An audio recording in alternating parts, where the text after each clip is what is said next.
এই মুহূর্তে গুরুত্বপূর্ণ একটি আপডেট উঠে এসছে। যারা পশ্চিমবঙ্গের মধ্যেই কাজ করছেন, আপনি রাজমিস্ত্রি কাজ করতে পারেন, রং মিস্ত্রির, মোজাক মিস্ত্রির বা কাঠ মিস্ত্রির। আপনি পশ্চিমবঙ্গের মধ্যে যে কোনো কাজ করছেন না কেন, আপনি হয়তো এই মুহূর্তে বাইরে যাননি, অর্থাৎ অন্য রাজ্যে আপনি কিন্তু যাননি, তবু কিন্তু আপনি শ্রমশ্রী প্রকল্পের জন্য অ্যাপ্লাই করতে পারবেন। অর্থাৎ পরিযায়ী শ্রমিকের যে ফর্ম, সেই ফর্মটা কিন্তু তবুও আপনি পূরণ করতে পারবেন। হ্যাঁ বন্ধুরা, এই মুহূর্তে সুখবর, যারা পশ্চিমবঙ্গের মধ্যেও কাজ করছেন তারাও কিন্তু এই যে পরিযায়ী শ্রমিকের যে ফর্ম, সেটাও পূরণ করতে পারবেন। কিভাবে পূরণ করতে পারবেন এবং এই ফর্মটা কিভাবে জমা দিতে হবে, বন্ধুরা সেই সম্পর্কে বিস্তারিত তথ্য জানতে হলে অবশ্যই ভিডিওটি শেষ পর্যন্ত দেখবেন। এবং যারা চ্যানেলে প্রথম রয়েছেন তারা অবশ্যই চ্যানেলটিকে সাবস্ক্রাইব করে পাশের বেল আইকনটি অন করে দেবেন। তো বন্ধুরা, এই মুহূর্তে এই যে পরিযায়ী শ্রমিকের যে ফর্ম, সেই ফর্ম কিন্তু বেরিয়ে গেছে।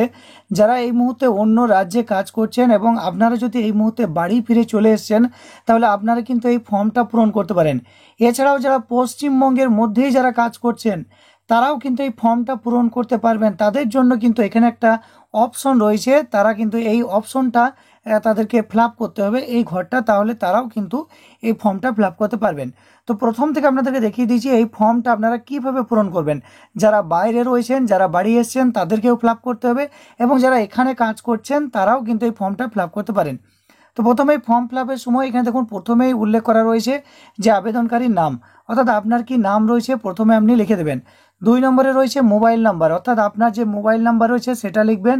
আপনার বাবা বা আপনার স্বামীর নাম কি রয়েছে অবশ্যই এখানে আপনি লিখে দেবেন। এবার দেখুন লিঙ্গ, আপনি যদি পুরুষ হয়ে থাকেন এখানে টিক দিবেন, মহিলা থাকলে তারপরে ঘরটাতে টিক দিবেন।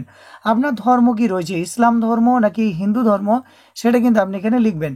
এবার আপনার জাতি, অর্থাৎ এসসি এসটি ওবিসি বা আপনি জেনারেল, যেটা রয়েছে আপনার কাস্ট সার্টিফিকেট যদি থাকে এসসি এসটি এখানে আপনি লিখে দেবেন, অন্যথায় আপনি জেনারেল লিখবেন। এরপর আপনার জন্ম তারিখ কত রয়েছে, অর্থাৎ ডেট অফ বার্থ কি রয়েছে অবশ্যই এখানে আপনি ডেট অফ বার্থ দিয়ে দেবেন। এরপর দেখুন এখানে লেখা আছে আপাতকালীন ফোন নম্বর, অর্থাৎ অন্য যদি কোনো আপনার ফোন নম্বর থাকে তাহলে সেটা আপনি এখানে দেবেন। এরপরে আপনার যে আধার কার্ড রয়েছে সেই আধার কার্ডের নাম্বারটা দেবেন, আপনার খাদ্যসাথী রেশন কার্ডের নাম্বারটা এখানে লিখে দেবেন।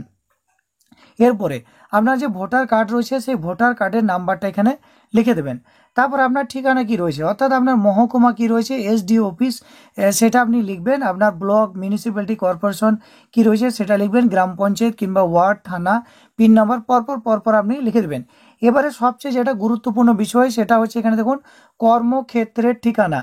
কর্মক্ষেত্রের ঠিকানা এখানে দেওয়া আছে এ বি সি ডি, যে কোনো একটি ঘরে আপনাকে টিক চিহ্ন দিতে হবে। অর্থাৎ এখানে দেখুন আছে এ দিয়ে একটা ঘর আছে, বিতে একটা ঘর আছে, সিতে এবং ডিতে। এখানে 4টি অপশন দেওয়া আছে, 4টির মধ্যে আপনাকে একটা পূরণ করতে হবে। এবার কারা কোনটা পূরণ করবেন এটাই কিন্তু সবচেয়ে গুরুত্বপূর্ণ বিষয়। প্রথমে এতে দেখুন দেওয়া আছে যে সমস্ত আবেদনকারী ভারতবর্ষের মধ্যে পশ্চিমবঙ্গ ছাড়া অন্যান্য রাজ্যে কর্মরত রয়েছেন। অর্থাৎ বন্ধুরা এটা ভালো করে আপনাকে বুঝতে হবে, আপনি কিন্তু পশ্চিমবঙ্গের বাসিন্দা, আপনি অন্য জায়গাতে কাজে গিয়েছেন, আপনি চেন্নাইয়ে বা ব্যাঙ্গালোরে বা তামিলনাড়ু বা মুম্বাই, দিল্লি যেখানে কাজ করছেন, আপনাকে কিন্তু প্রথমকার ঘরটা কিন্তু আপনাকে পূরণ করতে হবে। এই মুহূর্তে যদি আপনি বাইরে কাজ করছেন, তাহলে আপনি কোন রাজ্যে কাজ করতে গিয়েছেন, যদি আপনি এখানে অন্ধ্রপ্রদেশ গিয়েছেন তাহলে এখানে লিখবেন, কেরালায় যদি গিয়েছেন লিখবেন, মহারাষ্ট্র, দিল্লি যেখানে গিয়েছেন সেটা কিন্তু আপনি এখানে লিখবেন। এবং যেখানে আপনি কাজ করছেন সেটা থানা কি রয়েছে এখানে কিন্তু সেই থানাটা জেনে আপনি লিখে দেবেন। এবারে 2 নম্বর, কেউ যদি ভারতবর্ষ ছাড়া অন্য বাইরে অর্থাৎ অন্য দেশে কর্মরত রয়েছেন, তাহলে কিন্তু তারা 2 নম্বর ঘরটিতে টিক দিবেন। যে কোনো একটি ঘরে আপনাকে টিক দিতে হবে, 1 নম্বর, 2 নম্বর, 3 নম্বর, 4 নম্বরে যে কোনো একটি জায়গাতে টিক দিতে হবে। এবার সাপোজ মনে করুন আপনি অন্য দেশে কাজে গিয়েছেন, আপনি হয়তো কাতারে গিয়েছেন, কুয়েতে গিয়েছেন, সৌদিতে গিয়েছেন, যেখানে গিয়েছেন কিনা ইউএসএ গিয়েছেন, যেখানে গিয়েছেন সেই দেশের নাম দেবেন এবং সেই যে ঠিকানা সেই ঠিকানাটা দিয়ে দেবেন কোন জায়গায় আপনি কাজ করছেন, এবং আপনার যে পাসপোর্ট রয়েছে বৈধ পাসপোর্ট সেই পাসপোর্টের নাম্বারটা দেবেন। এবার 3 নম্বর, যেটা আমি বললাম যে যারা পশ্চিমবঙ্গের মধ্যেই কাজ করছেন, যারা অন্য জায়গায় যাননি, তাদের ক্ষেত্রে কিন্তু এই যে সি, অর্থাৎ এই ঘরটাতে আপনাদেরকে টিক চিহ্ন দিতে হবে, এই ঘরটা পূরণ করতে হবে। অর্থাৎ এখানে দেখুন যে সমস্ত আবেদনকারী ভারতবর্ষের মধ্যে পশ্চিমবঙ্গ ছাড়া অন্যান্য রাজ্যে কর্মে নিযুক্ত হবেন, দেখুন এখানে কিন্তু কথাটা আপনাকে চিন্তা করে ভালো করে আপনাকে বুঝতে হবে। এখানে বলেছে যে সমস্ত আবেদনকারী পশ্চিমবঙ্গ ছাড়া অন্যান্য রাজ্যে কর্মে নিযুক্ত হবেন, অর্থাৎ এই মুহূর্তে আপনি পশ্চিমবঙ্গে কাজ করছেন, আপনি অন্য রাজ্যে আপনি কাজে যাবেন, ঠিক আছে, আপনি যদি অন্য রাজ্যে কোথাও কাজে যান তাহলে আপনাদেরকে কিন্তু এই ঘরটি পূরণ করতে হবে। সেক্ষেত্রে কোন দেশে যাবেন, যদি আপনি ভারতবর্ষের মধ্যেই যদি থাকেন তাহলে ভারত লিখবেন, এবং যে রাজ্যে আপনি যাবেন, যদি কেরালা যান তাহলে এখানে কেরালা লিখবেন, এবং যে থানার আন্ডারে আপনি কাজে যাবেন সেই থানার নামটা এখানে লিখতে হবে। অর্থাৎ আপনি পশ্চিমবঙ্গেই রয়েছেন, আপনি পরবর্তীতে অন্ধ্রপ্রদেশ যাবেন বা কেরালা যাবেন বা মহারাষ্ট্র যাবেন, সেই জায়গাটা আপনি এখানে লিখবেন এবং সেই থানাটা আপনি এখানে লিখে দেবেন।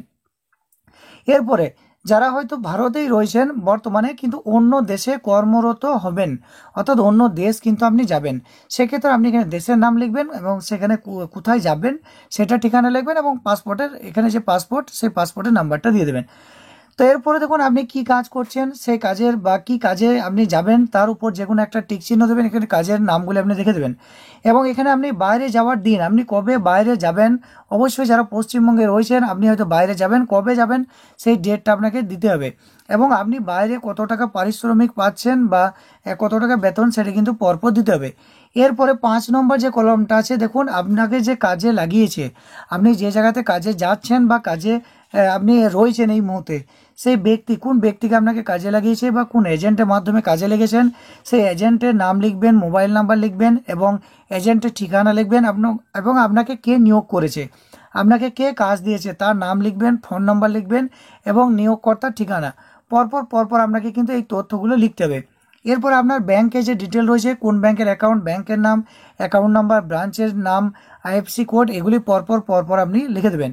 এরপরে আপনি এই যে ফর্মটা পূরণ করবেন শ্রমশ্রী বা এই যে পরিযায়ী শ্রমিকের, তা আপনি কাকে নমিনি করতে চাইছেন সেই নমিনির নামটা এখানে মোবাইল নাম্বার, আধার নাম্বার পরপর দিয়ে দেবেন।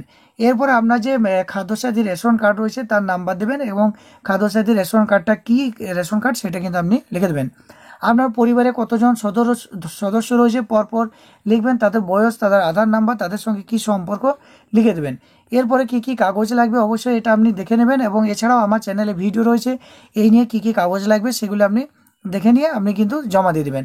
এরপর আপনি এখানে একটা সাইন করবেন, সাইন করার পর এখানে আপনি তারিখ দেবেন এবং আপনার যে ঠিকানা সেটা আপনি এখানে লিখে দেবেন। এরপর আপনাকে একটা এনেক্সার এ পূরণ করতে হবে, এই যে এনেক্সার এ সেটা আপনি পূরণ করবেন এবং এখানে আপনি একটা সই করবেন। তো বন্ধুরা এই ফর্মটি পূরণ করার পর কাগজপত্র নিয়ে আপনি কিন্তু আপনার ব্লক অফিসে কিংবা আপনার জেলার যে শ্রম দপ্তর রয়েছে সেখানে গিয়ে আপনি ফর্মটা জমা দিতে পারেন। তো বন্ধুরা এই মুহূর্তে যারা ভিডিওটি শেষ পর্যন্ত দেখলেন নিচের কমেন্টে আপনি জানাবেন যে আপনি পশ্চিমবঙ্গের মধ্যেই আপনি এই মুহূর্তে কী কাজ করছেন, রাজমিস্ত্রি, রং মিস্ত্রি, আপনি যে কোনো কাজ করছেন নিচের কমেন্টে জানাবেন। কিংবা আপনি যদি এই মুহূর্তে বাইরে রয়েছেন তাহলে আপনি কোন রাজ্যে কোন জায়গাতে কী কাজ করছেন অবশ্যই নিচের কমেন্টে আপনারা জানিয়ে দেবেন। আজকে এই পর্যন্ত, দেখা হচ্ছে টেক ইন্ডিয়া ইউটিউব চ্যানেলের পরবর্তী কোনো ভিডিওতে। ততক্ষণ পর্যন্ত ভালো থাকবেন, সুস্থ থাকবেন এবং টেক ইন্ডিয়া ইউটিউব চ্যানেলের সঙ্গে থাকবেন।